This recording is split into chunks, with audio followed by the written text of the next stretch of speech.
साथ संगत जी प्यार से कहना, धन निरंकार जी। आशा करती हूँ आप सभी बहुत अच्छे होंगे। आप सभी का बहुत बहुत स्वागत है आपके ही अपने चैनल पर।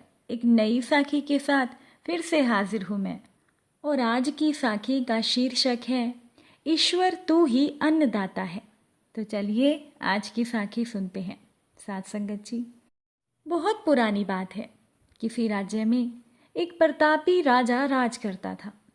वो राजा सुबह उठकर पूजा पाठ करता और गरीबों को दान देता था। अपने इस उदार व्यवहार और दया की भावना की वजह से वो राजा पूरी जनता में बहुत लोकप्रिय हो गया था। रोज सुबह दरबार खुलते ही राजा के यहाँ गरीब और भिखारियों की लंबी लाइन लग जाती थी और वो राजा हर एक इंसान को संतुष्ट करके भेजते थे। साथ संगत जी, किशन और गोपाल नाम के दो गरीब भिखारी रोज राजा के यहाँ से दान लेने के लिए आते थे। राजा जब किशन को दान देता तो किशन राजा की बहुत वाहवाही करता था और राजा को बहुत दुआएं देता था। वहीं जब राजा गोपाल को दान देता तो गोपाल एक ही बात बोलता था कि हे ईश्वर, तू बड़ा दयालु है, तूने मुझे इतना सब कुछ दिया है। अब राजा जब गोपाल की ये बात सुनते तो राजा को थोड़ा बुरा लगता था। राजा सोचता था कि दान तो मैं देता हूँ और ये गुणगान उस ईश्वर का करता है। अब एक दिन की बात है कि राजा के यहाँ राजकुमारी का जन्मदिन था। उस दिन राजा ने दिल खोल कर दान दिया। जब किशन और गोपाल की बारी आई तो राजा ने पहले किशन को दान दिया और दान लेते ही किशन राजा का गुणगान करने लगा। लेकिन राजा ने जैसे ही गोपाल को दान दिया, गोपाल हाथ ऊपर उठाकर बोला कि हे ईश्वर, तू ही अन्नदाता है। आज तूने मुझे इतना दिया, इसके लिए प्रभु तुझे धन्यवाद मैं देता हूँ। अब राजा ने जब ये बात सुनी तो राजा को बहुत गुस्सा आया।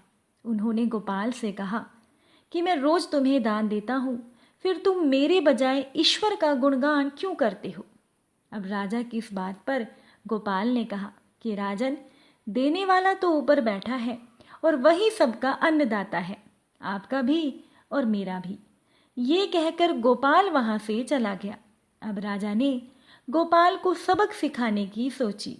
साथ संगत जी, अगले दिन जब किशन और गोपाल का नंबर आया तो राजा ने किशन को दान दिया और कहा कि किशन, मुझे गोपाल से कुछ बात करनी है, इसीलिए तुम जाओ और गोपाल को यहीं छोड़ जाओ। और हाँ, आज तुम अपने पुराने रास्ते से मत जाना। आज तुमको राजमहल के किनारे से जाना है, जहाँ से केवल मैं गुजरता हूँ। अब राजा की बात सुनकर किशन खुशी खुशी दान लेकर चला गया। अब राजमहल के किनारे का रास्ता बड़ा ही शानदार और खुशबू भरा था। संयोग से राजा ने उस रास्ते में एक चांदी के सिक्कों से भरा हुआ घड़ा रखवा दिया था। लेकिन किशन अपनी मस्ती में मस्त सोच रहा था कि राजा की मुझ पर बड़ी कृपा हुई है, जो राजा ने मुझे अपने राजमहल के रास्ते से गुजारा। यहाँ से तो अगर मैं आंखें बंद करके भी चलूं तो मुझे कोई परेशानी नहीं होगी। साथ संगत जी, यही सोचकर किशन अपनी आंखें बंद करके रास्ते से गुजर गया। इसीलिए किशन की नज़र चांदी के सिक्कों से भरे हुए घड़े पर पड़ी ही नहीं। अब थोड़ी देर के बाद राजा ने गोपाल से कहा कि अब तुम भी जाओ, क्योंकि किशन अब जा चुका होगा, लेकिन तुमको भी उसी रास्ते से जाना है जिस रास्ते से किशन गया है। अब गोपाल धीमे कदमों से ईश्वर को धन्यवाद करते हुए आगे बढ़ चला। अभी गोपाल थोड़ी दूर ही गया होगा कि गोपाल की नज़र चांदी के सिक्कों से भरे हुए घड़े पर पड़ी। अब वो सिक्कों से भरा हुआ घड़ा पाकर गोपाल बहुत खुश हुआ और गोपाल ने कहा कि ईश्वर, तेरी मुझ पर बड़ी अनुकंपा है, जो तूने मुझे इतना धन दिया। और वो घड़ा लेकर गोपाल अपने घर चला गया। अब अगले दिन फिर से जब गोपाल और किशन का नंबर आया तो राजा को लगा कि किशन तो वो सिक्कों से भरा हुआ घड़ा ले जा चुका होगा। इसीलिए राजा ने किशन से पूछा कि क्यों किशन, कल का रास्ता तुम्हें कैसा लगा? क्या रास्ते में तुम्हें कुछ मिला या नहीं?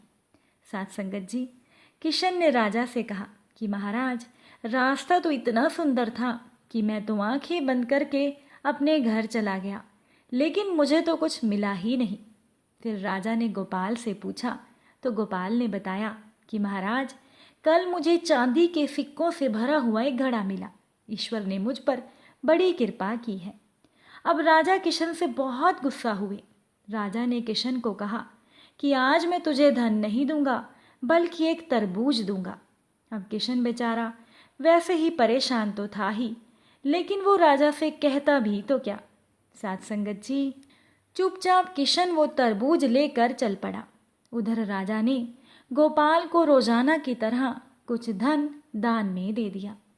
अब किशन ने सोचा कि मैं इस तरबूज का क्या करूंगा, और यही सोचकर किशन ने वो तरबूज एक फल वाले को बेच दिया। अब जब गोपाल रास्ते से गुजरा तो गोपाल ने सोचा कि आज घर पर खाने का कोई सामान नहीं है, क्यों ना मैं बच्चों के लिए एक तरबूज खरीद लूं।